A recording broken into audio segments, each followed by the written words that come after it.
Hello everyone, welcome to my channel. I hope everyone is having a wonderful day. Before starting the video, please go ahead and hit the subscribe button and give this video a like up. Daniel's facing a world of trouble on Young and Restless, but there's a character returning to the canvas who may be able to help him out of this legal nightmare. Unfortunately, she's also one of his mother's nemesis. It wasn't enough that Daniel had to grieve the death of his lady love, Heather, but Sharon and the demon on her shoulder, the late notorious Cameron Kirsten, decided he should go to prison for a murder he didn't commit on top of it. Never mind that Lucy would be left without parents, a precarious situation indeed for a youngster already feeling isolated and acting out. Sharon planted evidence in Daniel's apartment for the police to find, and she didn't even have to make the anonymous call to the cops that Cam was pushing her to make because they found it anyway. Thanks to Phyllis urging her son to allow Chance to calm the condo for clues to Heather's last hours. Detective Dreamy unearthed both Heather's cell phone and the bundle of bloody towels that Shifty Sharon stashed in the liquor cabinet. This left Daniel stunned and rather screwed, if we do say so ourselves.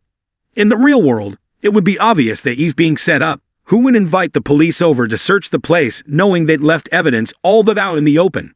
In the soap world, however, the cops aren't always quite so sharp, and the investigation isn't all that it should be. After all, why wouldn't they have already pulled security footage from the apartment building? Hopefully, they're not going to try and tell us that billionaire Devin lived in luxury condos with no security. Yes, folks, this being the soap opera murder case that it is, it's going to take an established legal idol to make an aggressive push for the truth, while Daniel cools his heels behind bars. And who better than someone with a vested interest in the outcome?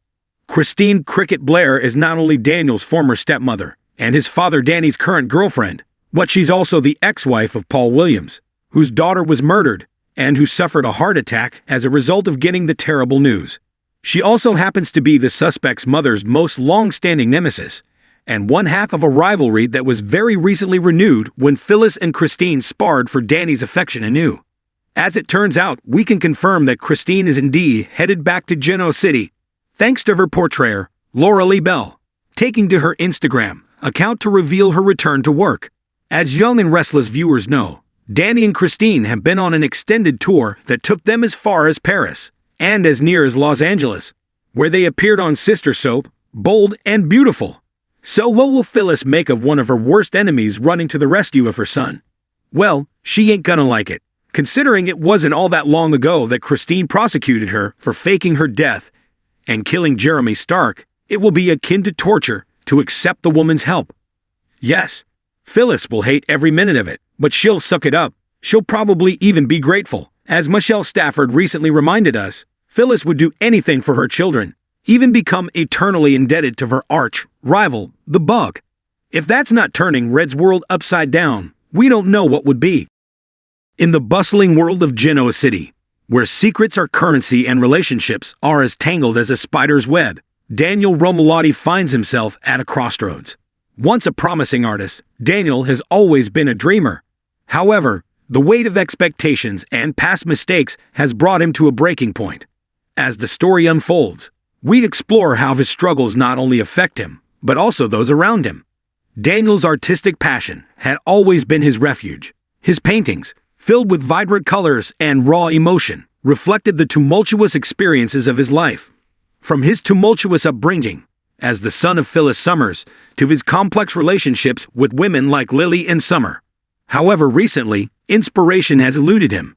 The canvas sits bare in his studio, mocking him, a testament to his inner turmoil. Feeling isolated, Daniel begins to spiral into self-doubt.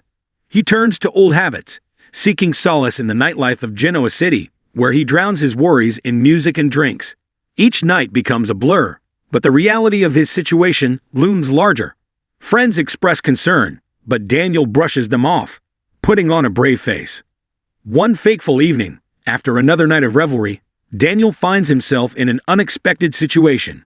He encounters an old friend, Kevin Fisher, who sees through Daniel's facade. Kevin, ever the loyal friend, knows the signs of someone in distress. He urges Daniel to confront his demons instead of running from them. Art isn't just about the paint on a canvas, Dan. It's about the truth you capture. Kevin tells him, his eyes filled with genuine concern. You need to dig deep, face what's haunting you. That's how you'll find your way back. This conversation is a turning point for Daniel. For the first time, he considers reaching out for professional help. He begins attending therapy sessions, where he learns to channel his pain into his art rather than escape it. As Daniel starts to face his issues, old wounds resurface. He grapples with feelings of abandonment, particularly regarding his relationship with Phyllis. In his sessions, he learns that it's okay to feel hurt, but also essential to let go. The therapist encourages him to confront his mother, to have an open dialogue about their tumultuous past. Meanwhile, Phyllis is busy dealing with her own challenges.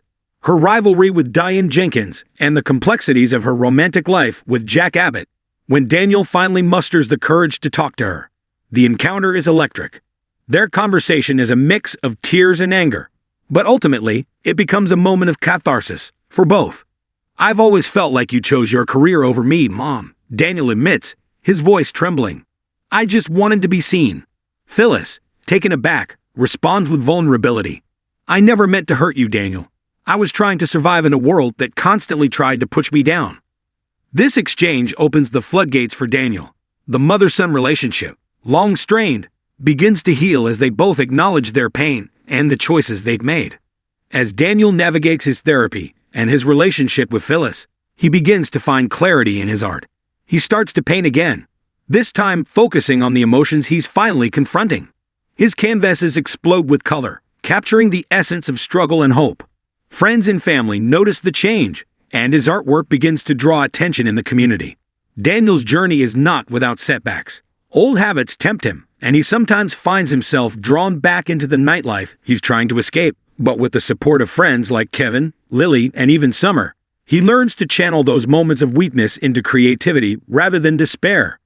With newfound determination, Daniel decides to host a gallery opening, showcasing his latest works that encapsulate his journey of healing.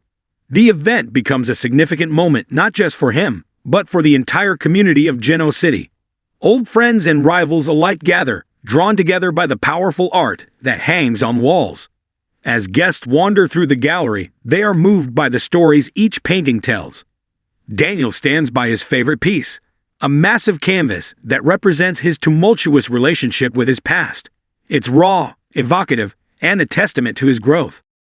At the event, Daniel speaks to the crowd, sharing his journey. "Art saved me. It became the way I could express my struggles and my hopes. I want to inspire others to find their truth, to seek help when they need it." The gallery opening proves to be a turning point for Daniel.